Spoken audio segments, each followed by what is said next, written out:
Hello, welcome to Critical Recap. I'm Dani Carr, and I'm here to catch you up on the latest episode of Critical Role. You can also catch up with the Critical Role podcast on Spotify, iTunes, and Google. Make sure to check out critroll.com for cool merch and information on events like Denver Pop Culture Con, Gen Con, and more. Now, here's what happened on episode 64, A Dangerous Chase. The Mighty Nein takes stock after their botched infiltration of the Overcrow apothecary. Nott apologizes for her mistake about the Dragonborn, and to Yasha for shooting her.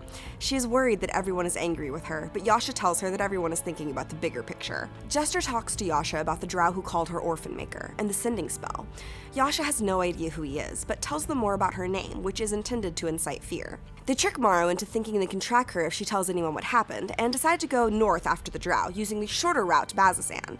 This will take them through the Barbed Fields, a haunted area that is the site of the last battles of the Calamity. You're not from around here, are you? What gave us away? What can you tell us about the Barbed Fields? I haven't been there. I just hear all these terrible stories, and it's just really terrible to get around, and it's hot during the day, and there's all sorts of terrible creatures and weird errant magic that just kind of lingers from back when all the crazy-ass gods were fighting and shit, and I don't know, that's all I know! The Nine get their moorbounders, feeding them the remains of the horse and the corpses, and head north into the Ghostlands. Caleb gives Yasha the hobgoblin's sword, known as the Skin Gorger. They reach the boundary of the Barbed Fields, where Yasha relays her own knowledge about the fields, a place that few ever survive traveling.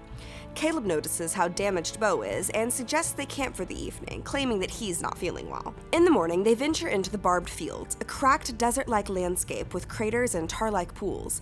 They navigate carefully around these pools as they move further in. They get to an area with tall, strange stone spires jutting out of the ground, randomly placed. No one is sure where these came from, but they're incredibly old. As they continue, they see a pale, humanoid figure sitting against a petrified tree. Vulture Frumpkin investigates, getting the creature's attention. The creature has long arms that are hooked at the ends, and another hook protruding from its stomach, and sprouts more spikes and attacks the group. And it kind of looks to you all and kind of... No. Gives this like low, mournful... What the fuck? Just wail.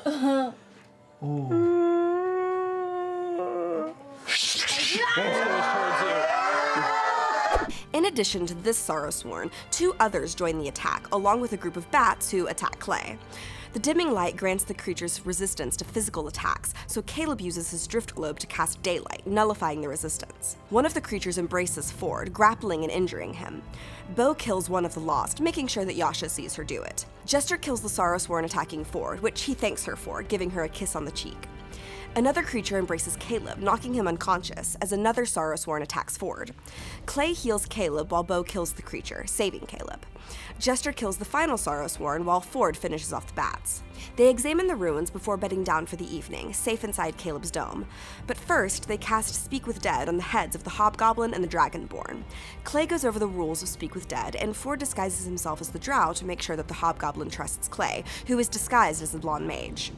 He learns that his mission was to keep Oban safe, that they were meeting at the tomb under Bazzoxan, and that they followed the Angel of Irons. What is the name of our organization? Prove your identity. We follow the Angel of Irons. The Angel of Iron? That's 5. Clay drops his disguise to talk with the Dragonborn, but the only things they learn from him are that he is indeed just a messenger, was delivering a crest, and received his assignment in Talonstadt, a refugee tent city in the Empire that houses many Ravenites from Draconia. Jester casts Sending to Morrow, who tells her that nothing unusual happened, and checks in with Yeza, who is doing fine. Caleb airs his concerns about sending Luke to Nicodranus to be with Jester's mother, as the letter might have alerted Astrid to the lavish chateau. Jester thinks it's unlikely, as few people know her mother's last name, but Caleb maintains his worries. He wants to figure out another place to send Luke. Jester talks to her mother, telling her to be on the lookout for a woman fitting Astrid's description. I'm worried. From the tone of your voice. I will keep a lookout. I hope everything is okay. Come back soon. I miss you. The party heads to bed, and that is it for episode 64 of Critical Role. But is that really it? I have some thoughts. Holy shit, y'all! Ford kissed Jester on the cheek! He did that! Also, I really love that Jessie is becoming a nickname for Jester because it is for real the cutest, and I am here for it. Okay, but also, I am super worried about Marion. I don't know if they would have found her because that letter doesn't seem too dangerous. Plus, Lavore isn't a name known to many people, but they might have people watching her, and I am just worried, okay? Also, the Angel of Irons? That sounds bad. The Tomb under Bezozin? That sounds worse. Who is the Drow if it's not the blonde guy? Is it someone they've seen before and he's just in a disguise? Or someone new? This is just getting more and more dangerous. We don't even know what the group will find once they get to Bezozin. Bazazan. God almighty Nein! Anyway, catch episode 65 on Thursday, May 30th at 7 p.m. Pacific on twitch.tv/Critical Role or a week later on our podcast, and stay tuned to critroll.com for all the latest updates.